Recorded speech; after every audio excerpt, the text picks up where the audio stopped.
ભગવાન સ્વામિનારાયણે નીલકંઠ વર્ણિ વિશે સમગ્ર ભારતની યાત્રા કરી, જેમાં તેમણે વિવિધ સંસ્કૃતિને જોઈ. એટલું જ નહીં, પરંતુ વિવિધ તીર્થોમાં થતા ઉત્સવોમાં પણ તેઓ જોડાયા. આજે એવા જ એક પ્રચલિત ઉત્સવની લીલા માણીશું. ભગવાન સ્વામિનારાયણે કરેલા ઉત્સવો અંગેનો ઉલ્લેખ શ્રી હરિચરિત્રામૃત સાગરના પૂર્વે તરંગ 7માં આવે છે, જેમાં તેઓ કહે છે કે નીલકંઠ વર્ણિએ જન્માષ્ટમી તપોવનમાં કરી હતી,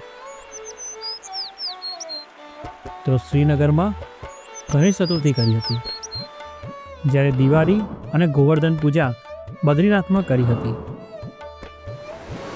અને ત્યાંથી તેઓ વિચરતા વિચરતા કન્યાકુમારી પધાર્યા. ભારતના દક્ષિણ છેડે આવેલું આ પવિત્ર સ્થળ, જ્યાં 3 મહાસાગર મળે છે, બંગાળાની ખાડી, અરબ સાગર અને હિન્દ મહાસાગર, જેને કન્યાકુમારી તરીકે સૌ ઓળખે છે. અહીંયા દેવી શક્તિ પોતે કન્યાકુમારીના રૂપમાં બિરાજમાન છે. આજે જાણીશું આ પાવન ભૂમિનો વૈદિક ઇતિહાસ અને 18મી સદીમાં થયેલા અદ્ભુત નવરાત્રિ ઉત્સવની ઝાંખી. સ્કંદ પુરાણ અને કાલિકા પુરાણમાં કથા આવે છે. અસુરોમાં બાણાસુર નામનો રાક્ષસ પેદા થયો, જેણે 3 લોકમાં હાહાકાર મચાવી દીધો. ત્યારે ભગવાન શિવ પાસેથી વરદાન પ્રાપ્ત કર્યું હતું કે તેને ફક્ત કુમારી કન્યા જ મારી શકશે. અને ત્યારે દુર્ગાજી પ્રગટ થયા. તેમને ભગવાન શિવ સાથે લગ્ન કરવા માટે તપ કર્યું, પરંતુ તેમના લગ્ન ન થઈ શક્યા, અને એટલે જ તેઓ આજીવન કુંવારા રહ્યા. દુર્ગાજીના રૂપને જોઈને બાણાસુરે તેમના સાથે લગ્ન કરવાની ઈચ્છા વ્યક્ત કરી. ત્યારે દુર્ગાજીએ કહ્યું કે મારા સાથે યુદ્ધ કર. અને તે યુદ્ધમાં માતા દુર્ગાએ બાણાસુરનો વધ કર્યો. આજે પણ કન્યાકુમારીમાં માતાજીનું મંદિર છે.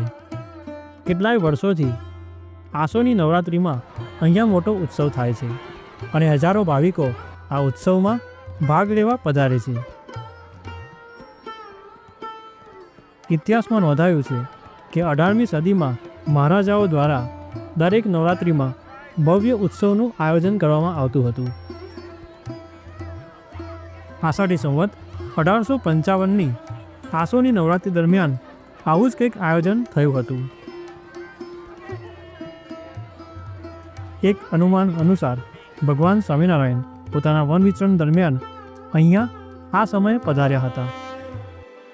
અહીંયા આવેલા સમુદ્રમાં તેમણે સ્નાન કર્યું હતું.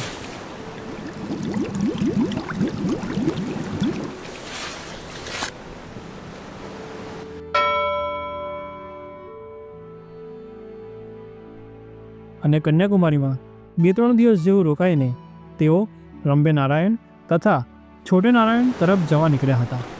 આવી જ રીતે આષાઢી સંવત 1849ની નવરાત્રિ નીલકંઠ વર્ણિએ કેદારનાથથી બદ્રીનાથ તરફ આવતા સમયે કરી હતી, જેનો ઉલ્લેખ શ્રી હરિચરિત્રામૃત સાગરમાં આવે છે. આમ ભગવાન સ્વામિનારાયણ પોતાના વન વિચરણ દરમિયાન આવા ઉત્સવમાં પધારતા અને ભક્તોને લાભ આપતા.